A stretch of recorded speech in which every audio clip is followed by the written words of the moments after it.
తాకట్టులో ఉన్న బంగారాన్ని విడిపించి ఆ రోజు ఆన్లైన్ రేటుకే మేము కొంటాం. Sharma gold company. అర్జెంటుగా వెళ్లేందుకు విమానం, అలల్ని చూస్తూ ఆనందంగా జర్నీ చేసేందుకు టూరిస్ట్ బోట్లు ఎక్కేస్తాం. కానీ ట్రాఫిక్ ఉండదనే కానీ ఆ ప్రయాణాలు కూడా ఒక్కోసారి ప్రాణాలు తీసేస్తుంటాయి.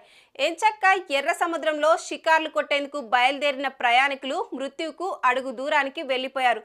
18 మంది సముద్రంలో గల్లంతయ్యారు. ఇంతకీ ఆ ప్రమాదం ఎందుకు జరిగింది?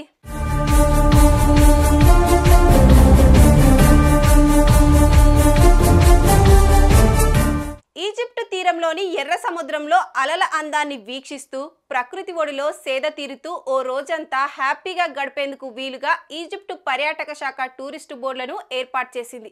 దేశ విదేశాల నుంచి వచ్చే పర్యాటకులు ఈ 4 అంతస్తుల టూరిస్టు బోటులో ఎక్కి సముద్రంలో షికార్లు కొట్టేస్తారు. ఓ చిన్న తరహా క్రూయిజ్ షిప్లా ఉండే ఆ బోటులోని గదుల్లో సేద తీరుతారు. ఎప్పటిలాగే సీ స్టోరీ అనే ఓ boat America, Germany, Britain, Poland, Belgium, ఫిన్లాండ్తో పాటు పలు దేశాల నుంచి వచ్చిన 31 మంది పర్యాటకులను తీసుకొని సముద్రంలోకి కదిలింది. వీరితో పాటు 13 మంది సిబ్బంది ఓ బోటును నడుపుతున్నారు. ఓ 4-5 గంటలు పర్యటన చాలా ఆహ్లాదంగా సాగింది. సోమవారం సాయంత్రం 5 గంటల సమయం.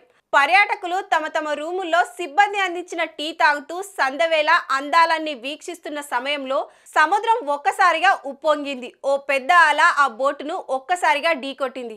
దాంతో ఆ బోటు ఓ పక్కకు ఒరిగిపోయింది. బోటులోనికి నీళ్లు రావడంతో అతి కొద్దిగా మునిగిపోయింది.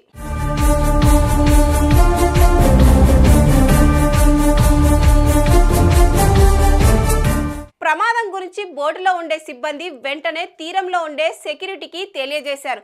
క్షణాల్లో రెస్క్యూ టీంలు సముద్రంలోకి దూసుకెళ్లాయి. మునిగిపోతున్న పడవలో నుంచి 28 మందిని రక్షించాయి. అయితే అదే బోటులో ఉన్న ఓ 18 మంది పర్యాటకులు, పడవ సిబ్బంది మాత్రం గల్లంతైపోయారు. వారిని రక్షించేందుకు రెస్క్యూ టీంలు పూర్తి స్థాయిలో రంగంలోకి దిగారు. రక్షించిన వారిలో చాలా మందికి ఓ మోస్తారు నుంచి తీవ్రమైన గాయాలయ్యాయి. బోటుకు సంబంధించినంత వరకు ఎలాంటి సమస్య లేదని, ఓ పెద్ద అల బోటును ఢీకొట్టినందువల్లే ఈ ప్రమాదం జరిగిందని Red Sea governor major general Hanafi వెల్లడించారు. సుమన్ టీవీలో మీ పర్సనల్ అండ్ బిజినెస్ ప్రమోషన్స్ కోసం కింది నెంబర్కి కాంటాక్ట్ చేయండి.